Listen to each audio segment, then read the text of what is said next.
Hey guys. Okay, so in this week's daily videos, being our maximum 60-second videos that we share to like Instagram, YouTube, places like that, I've been sharing with you some information from a presentation that I did at the end of last week for some building design students at the TAFE at Southbank. Now that presentation, in case you've missed the daily videos, that presentation was titled How to Speed Date a Town Planner and was designed or created, let's just say, to try and help people understand what we as town planners, as mythical creatures, actually do day to day, so that for these students, when they actually get out into the workforce, there's less of a barrier, let's just say, to interacting with us and working with us and all of that sort of stuff.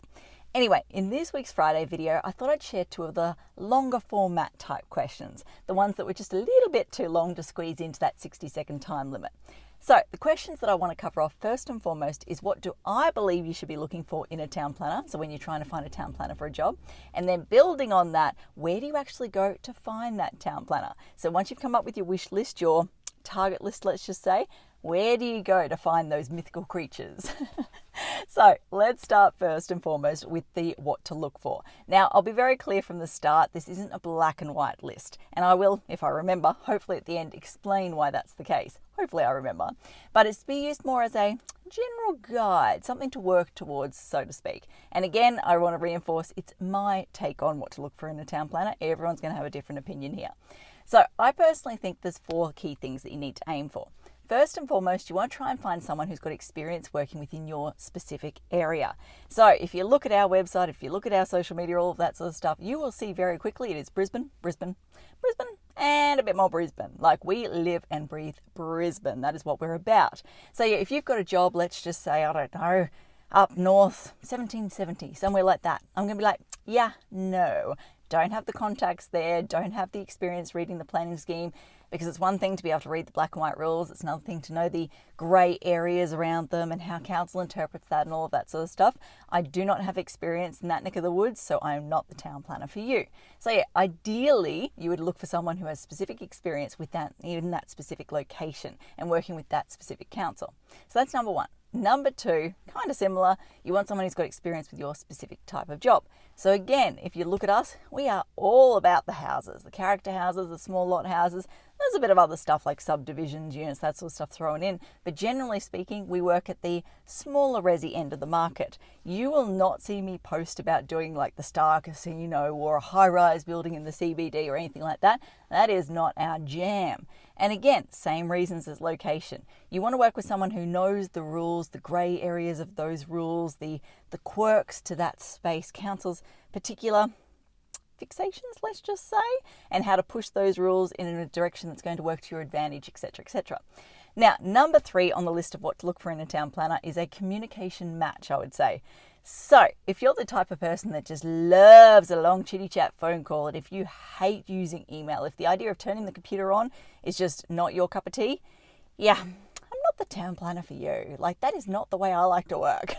Like, I'll definitely jump on the phone. I'll definitely have a chitty chat, but I'm going to say right here, right now, it is not my preferred method of contact. I love to be efficient at what I do. Like, that's something I'm constantly chasing, is efficiency. So if I can send a short, sharp email, I'm about that. So yeah, I tend to work better with people as a town planner who are happy to send emails, as opposed to those that want to do everything on the phone. So yeah, if you're one of those people that's just old school and just loves a phone chat, then you want to find another town planner that also matches that communication vibe. And then last but not least, you want to make sure that you're a match, let's just say, in terms of vibes.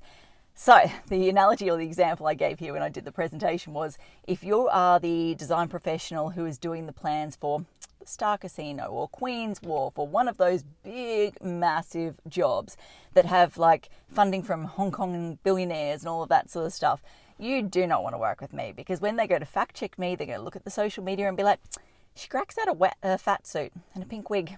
Yeah, not quite the vibe we're going for. Whereas if you're someone who deals with character renovations and mums and dads and all of that sort of stuff, we're more aligned with those people. So yeah, we don't give off the serious lawyer-like vibes. We give off the authentic, trustworthy, more casual sort of vibes. So it definitely works for our end of the market, because I find in the space we operate in, people are all about, they want to feel like they know and understand the person they're dealing with. They want to make sure or feel like there's no barriers to communicating with them. But yeah, different projects attract different vibes and need different vibes. So you need to ask yourself, okay, what number 1 is the vibe for my business? And more importantly, what is the vibe for this client and this specific job? And then you need to try and find a town planner that matches that vibe. So everyone's working on the same page and not kind of clashing and all of that sort of stuff. Okay, so once you've worked out, you've got your location, your type of job, your communication style, let's just say, and your vibe, where do you go to actually find these town planners, these mythical creatures?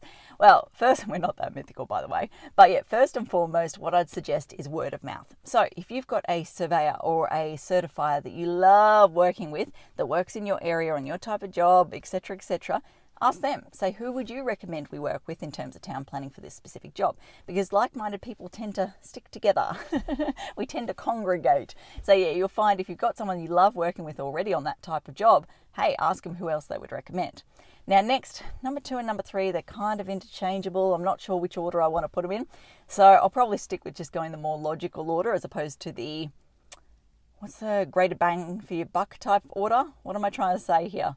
Anyway, let's move on. I can't quite think about it right now. I need coffee this morning. But basically, when it comes to the next thing you want to check is the website. I'm just distracted because there's a postie coming straight at me here. So let's see if I can push on here and keep the video going. But yeah, you want to go website. So you want to go check out again, what locations do they work in? What type of jobs do they work for? All of that, or do all of that sort of stuff. Then building on that, you want to go social media. So I feel like website's the place you go to see the formal side of them, what they want the world to see, so to speak. Social media is where you go to see the more informal, the more behind the scenes type stuff. Obviously, keep in mind, we all know this, social media, Instagram, all of those sort of things, they are very filtered and curated version of what people want you to see. Like, you're not going to see us there talking about the hard times and all that. So, well, maybe you will. Maybe I will air our dirty laundry at times. I'll never say never, but it's not something we're going to be shouting from the rooftops every single day type thing. So it is somewhat curated and filtered, but you get to see a slightly more unfiltered version compared to the website. You get more insight behind, or peeks behind the curtains and all that sort of stuff. Now, it does depend on the type of job and client and all of that sort of stuff. Like the bigger firms out there, they're not going to be posting regularly to social media. That's not their thing. Whereas firms like my own business, we are posting all the time because we want to give people information, knowledge, all of that sort of stuff. So yeah, go to social media. Then the final place you want to go is Development.i. So you can go to Development.i, you can search specific areas, you can use the filter features to search for specific applications. As I mentioned, I think it was in last week's videos, daily videos. I think it was last week I did this topic.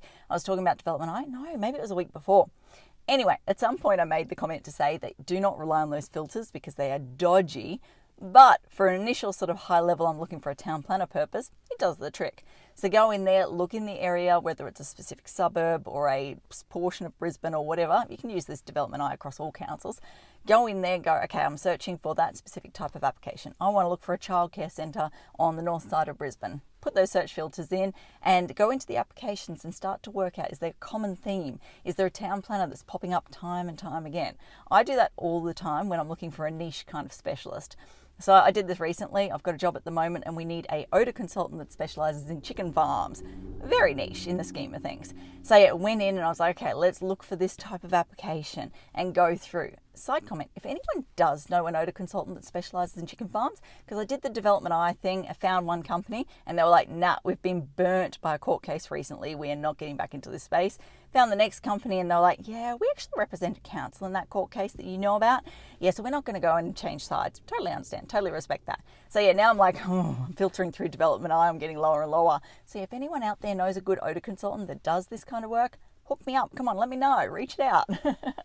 But yeah, point is, final place that you can go is Development.i. You can narrow down the search that way.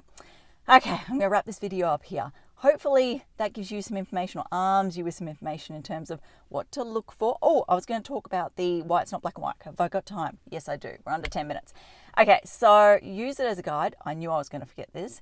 Use it as a guide. And the reason why I say that is I've got a client at the moment who, and I'm reluctant to say this because I don't want to give people the green light to do this to me, but likes to push me outside of the Brisbane boundaries. So they take me to Moreton Bay or to Redlands or to Logan, etc., etc. And I'm always very, very clear. I'm like, guys, you need to understand I'm Brisbane. I'm a Brisbane gal. I don't have that level of contacts and all that sort of stuff there.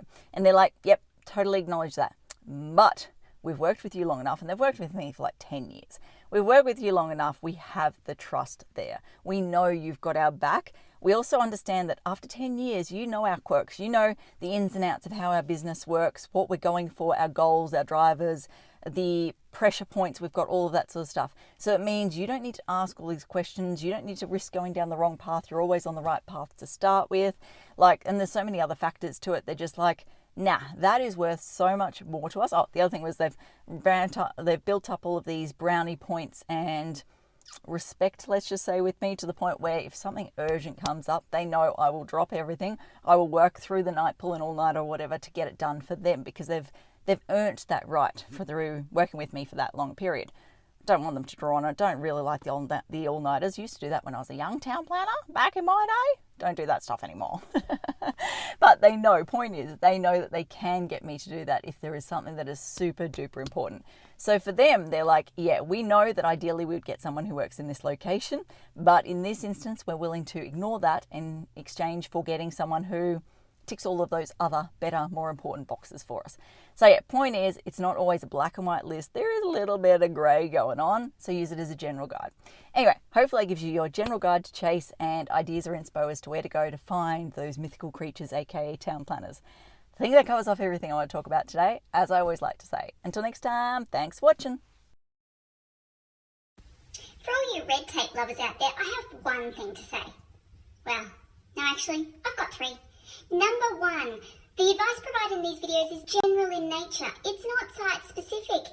You would be a silly Billy to go and make financial decisions based on this advice without first checking with the town planner. Don't be a silly Billy. Number two, Brisbane town planning is in no way linked to Brisbane City Council. The views expressed in these videos are my own, not council's. So if you don't like them, blame me, not council. Number three, what was my number three? Oh yeah, the views expressed in these videos are accurate at the time of recording. If you're watching this video back 10 years from now, the views may not be so accurate. That's all.